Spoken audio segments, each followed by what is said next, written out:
कुछ महिलाएं घर से निकल करके आती है और वो विरोध करती है कि आप क्यों बच्चों को मार रहे हैं। इतना कहने के बाद ये लोग उस महिला को पीटते हैं। उसको बचाने में जो दूसरी महिला आई उसको भी पिटाई कर दी। और इसी बीच में संगीता देवी नाम की एक महिला जो महेंद्र मांझी की पत्नी थी वो बेहोश हो जाती है। लोकल अस्पताल में, लोकल एक प्राइवेट क्लिनिक में गया, वहाँ रात भर लोगों ने रखा। उन्होंने कहा कि हमसे नहीं संभलेगा, ऊपर ले जाइए। तो फिर उसके बाद थाना एंट्री वहाँ से मारती है। थाना ने वहाँ से निकाल करके महिला को अनुमंडल अस्पताल में भर्ती करवाया। अनुमंडल अस्पताल में जो भी उसका कागज़ बना वो सब थाना ने बाद में रख लिया अपने पास।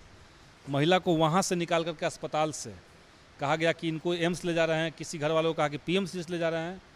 पीएमसीएच में लाया लोग और 1 घंटा के बाद उसको फिर जेल में डाल दिया। और बनावट जिस तरीके की है आबकारी विभाग की, उसमें एक तो महिलाएं नहीं हैं।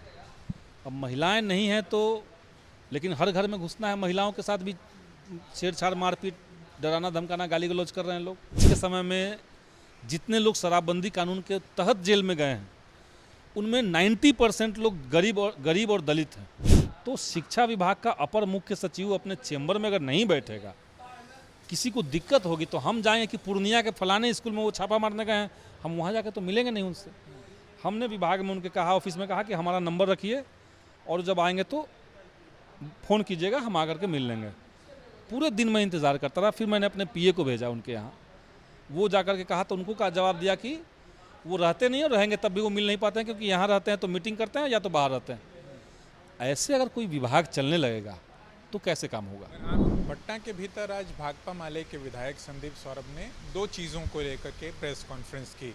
एक तो शिक्षकों का मसला कि जिस तरीके से नियोजित शिक्षकों को राज्यकर्मी का दर्जा दिए जाने की बात, और इस बीच जिस तरीके से उनकी छुट्टियों में कटौती हुई। उसके अलावा शराबबंदी के बावजूद जिस तरीके से उनके कॉन्स्टिट्यूंसी के कुछ एक लोग विशेष तौर पर मुसहर बस्ती के आए थे और उनके साथ आबकारी विभाग के लोगों ने जिस तरीके की मारपीट की है, और आप बीते समय भी इस तरीके की बातें उठाते रहे हैं, और अभी हाल फिलहाल में भी आज एक प्रेस कॉन्फ्रेंस की जिसमें आपकी कॉन्स्टिट्यूंसी के कुछ लोग आए थे। वो क्या है, वो मसला क्या है? देखिए, पालीगंज में एक सिगोड़ी पंचायत है और वहाँ नरौली मठिया एक गांव है। नरौली मठिया जो गांव है वहाँ पे मुसहरी की आबादी है, मुसहर लोग रहते हैं। पिछले शनिवार के दिन वहाँ पे आबकारी विभाग के लोग आए। चूँकि गांव में जाकर के एक लोगों से मेरी बात हुई है। आबकारी विभाग के लोग आते हैं, सड़क के ठीक किनारे में एक सामुदायिक भवन है, टूटा जर्जर सा। उसमें कुछ मुसहर जाति के बच्चे जो हैं वो बैठ करके पढ़ाई कर रहे थे, कुछ मोबाइल देख रहे थे, कुछ छोटे छोटे बच्चे खेल रहे थे। उसी समय पुलिस की गाड़ी वहाँ रुकती है और आनन फानन में एक 12 साल के बच्चे को वो लोग पीटना शुरू करते हैं। एक और लड़का है जो करीब 18-20 साल का है, उसको खदेड़ते हैं, वो लोग भागना शुरू करता है तो एकदम दहशत का माहौल बन जाता है। कुछ महिलाएं घर से निकल करके आती है और वो विरोध करती है कि आप क्यों बच्चों को मार रहे हैं। इतना कहने के बाद ये लोग उस महिला को पीटते हैं। उसको बचाने में जो दूसरी महिला आई उसको भी पिटाई कर दी।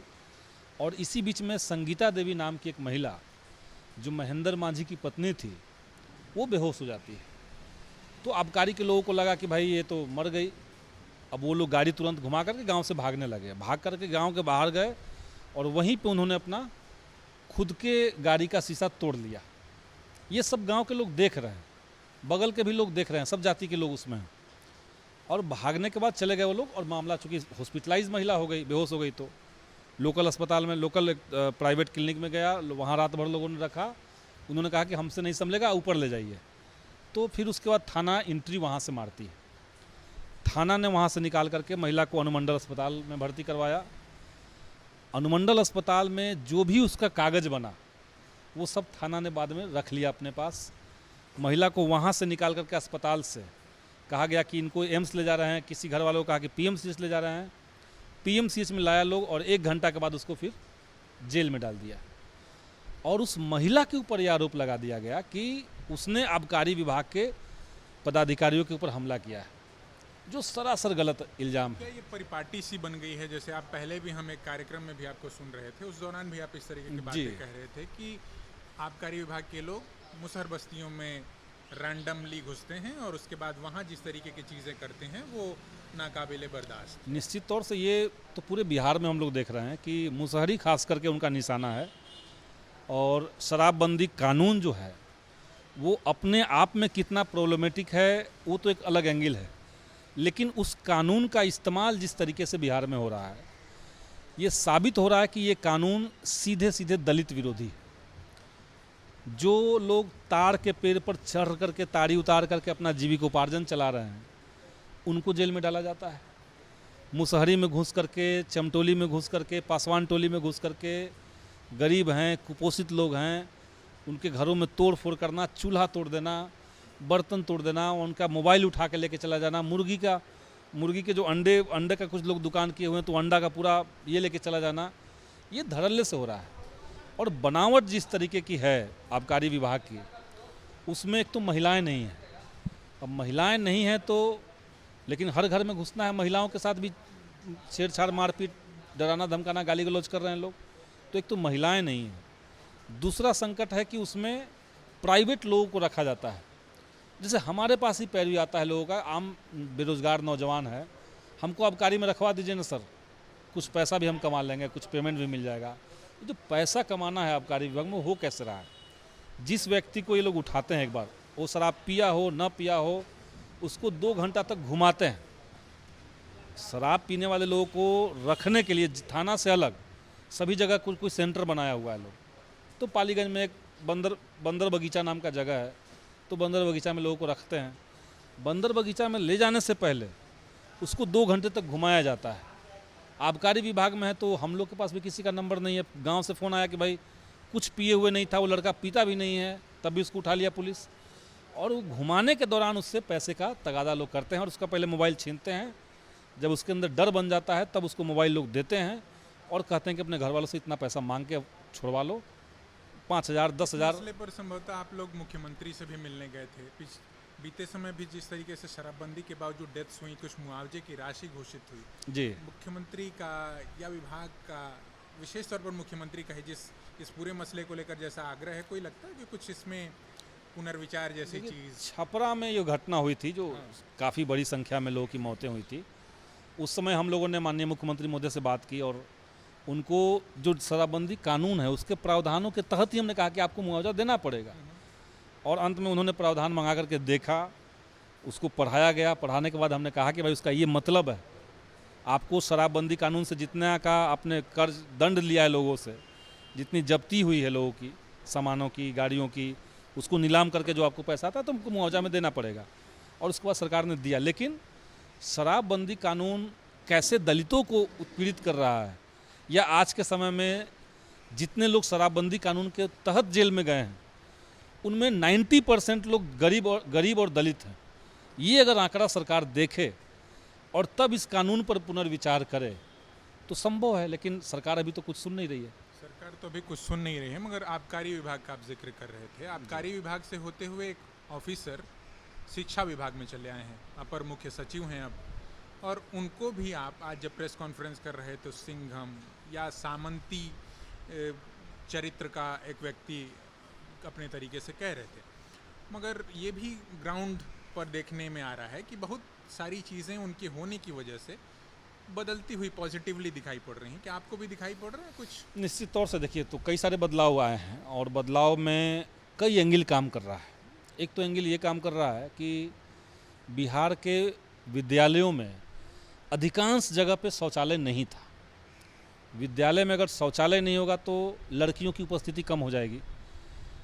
सरकार ने हाल में ये नियम बनाया कि सभी विद्यालयों में शौचालय को अनिवार्य किया जाए, बनाने को अनिवार्य किया जाए, और बड़े पैमाने पर शौचालय बनना शुरू हुआ है। दूसरा बदलाव आया है कि शौचालय के लिए जहाँ तक पहले सरकार के पाठक के आने से पहले एक विद्यालय में शौचालय के साफ़ सफाई के ऊपर और पूरे विद्यालय की साफ़ सफाई के ऊपर साल में मुश्किल से 2,000 रुपये खर्च करती थी, अब वो प्रति शौचालय प्रतिदिन 100 रुपये दे रही है। यानी एक विद्यालय में अगर 4-5 शौचालय है तो उसको प्रतिदिन 5 शौचालय, यानी महीने में 15,000 मिल रहा है।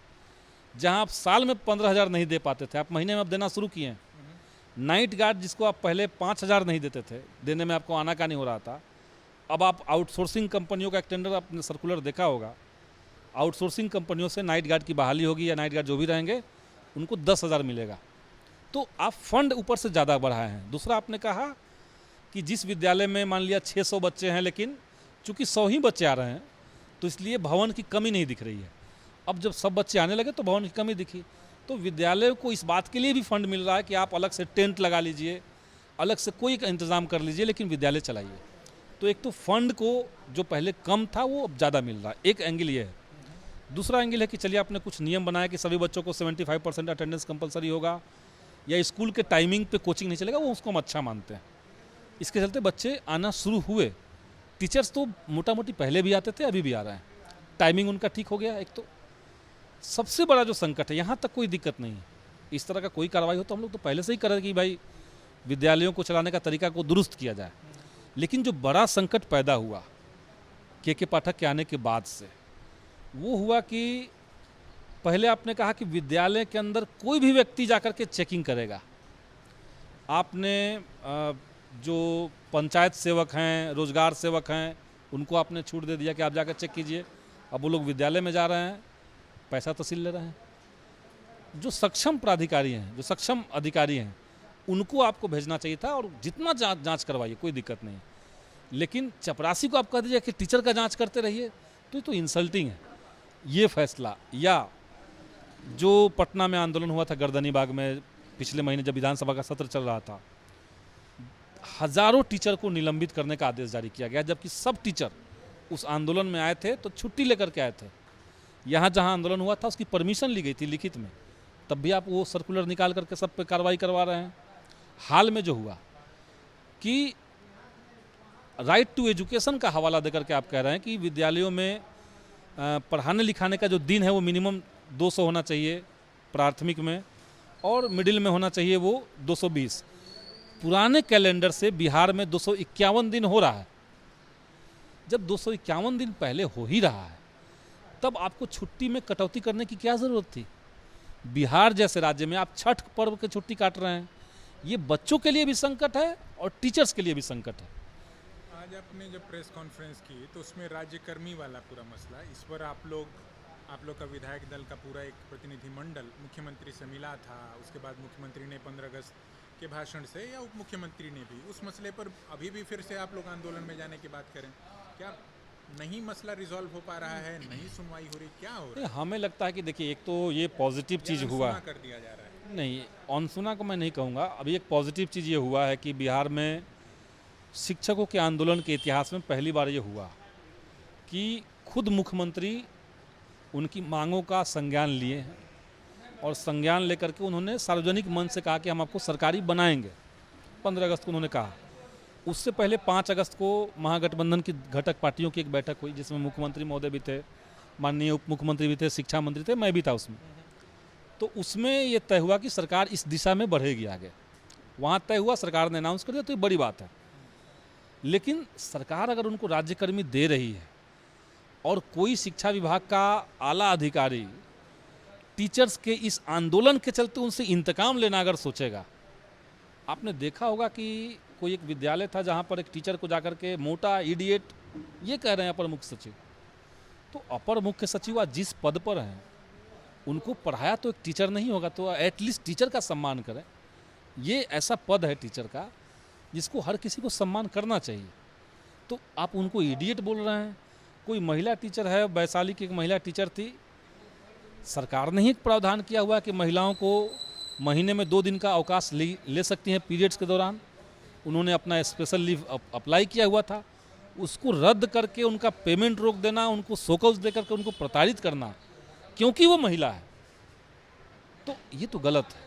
तो इस तरह के जितने फैसले आ रहे हैं, बातचीत करने का जो उनका रवैया है, इसलिए हम कह रहे हैं कि वो सामंती दम्भ से भरा हुआ एक तरह का अलोकतांत्रिक और सनकी मिजाज वाले व्यक्ति हैं। उनको शिक्षा विभाग में कतई टॉलरेट नहीं करना चाहिए, क्योंकि शिक्षा विभाग जो है वो इतना लोकतांत्रिक और महत्वपूर्ण विभाग है जिसमें बिहार के हर व्यक्ति का कंसर्न जुड़ा हुआ है। चाहे तो किसी के बच्चे पढ़ रहे हैं, परिवार के लोग पढ़ रहे हैं, या वो खुद शिक्षक हैं, या किसी तरीके से, तो सबका कंसर्न है। हम लोग जनता के रिप्रेजेंटेटिव हैं। अगर जनता का कोई सवाल हमारे पास आता है तो हम तो विभाग में जाकर के अधिकारियों से बात करेंगे। इससे पहले सारे अपर मुख्य सचिव से हम लोग बात किए हैं, इनसे मुलाकात नहीं हो पा रही है। मैं उसी पर आ रहा था। क्या मतलब, अगर जैसे आप जो कंसर्न की बात कर रहे हैं, आपसे अपेक्षाएं जुड़ती हैं लोगों की, जाहिर तौर पर जनप्रतिनिधि के तौर पर, तो क्या जनप्रतिनिधि होने के बावजूद भी आपसे नहीं मिले हैं, या पहले वाले मिलते थे? पहले या वाले बातचीत होती पहले थी? वाले यहाँ अपने जब आपने अर्जी लगाई, जी आप आज कह रहे थे प्रेस कॉन्फ्रेंस में कि 3 बार तक आप गए और बातचीत करने के नंबर तक छोड़ करके आए। आपसे नहीं मिल रहे तो फिर? वही मैं कह रहा हूँ, वो है नहीं वहाँ पे। और उनके ऑफिस में लोगों ने बताया कि एक तो वो रहते नहीं हैं, वो ज़्यादातर क्षेत्र में रह रहे हैं। तो शिक्षा विभाग का अपर मुख्य सचिव अपने चेंबर में अगर नहीं बैठेगा, किसी को दिक्कत होगी तो हम जाएंगे कि पूर्णिया के फलाने स्कूल में वो छापा मारने गए हैं, हम वहाँ जाके तो मिलेंगे नहीं उनसे। हमने विभाग में उनके कहा, ऑफिस में कहा कि हमारा नंबर रखिए और जब आएंगे तो फ़ोन कीजिएगा, हम आकर के मिल लेंगे। पूरे दिन मैं इंतज़ार करता रहा। फिर मैंने अपने पीए को भेजा उनके यहाँ, वो जाकर के कहा तो उनको का जवाब दिया कि वो रहते नहीं और रहेंगे तब भी वो मिल नहीं पाते हैं, क्योंकि यहाँ रहते हैं तो मीटिंग करते हैं या तो बाहर रहते हैं। ऐसे अगर कोई विभाग चलने लगेगा तो कैसे काम होगा? आप जितना तल्ख तेवर उनको लेकर के अपनाए हुए हैं, वहीं मुख्यमंत्री से जब मीडिया कर्मियों ने पूछा तो मतलब बहुत अच्छा काम कर रहे हैं वो, तो उनकी नज़र में तो उनके एकदम फेवरेट ऑफिसर बने हुए हैं वो। मुख्यमंत्री को 2 लाइन में कहना तो उन्होंने कह दिया, लेकिन क्या माननीय मुख्यमंत्री इस बात को जस्टिफाई करेंगे कि उनका शिक्षा विभाग का कोई अधिकारी बच्चों के सामने किसी टीचर को मोटा और इडियट कहे? ये क्या वो बर्दाश्त करेंगे? अगर वो बर्दाश्त नहीं करेंगे तो हम तो कहें कि ऐसे व्यक्तियों पर आप कार्रवाई कीजिए, और अगर आप बर्दाश्त कर रहे हैं तो मुझे कुछ कहना ही नहीं उनसे।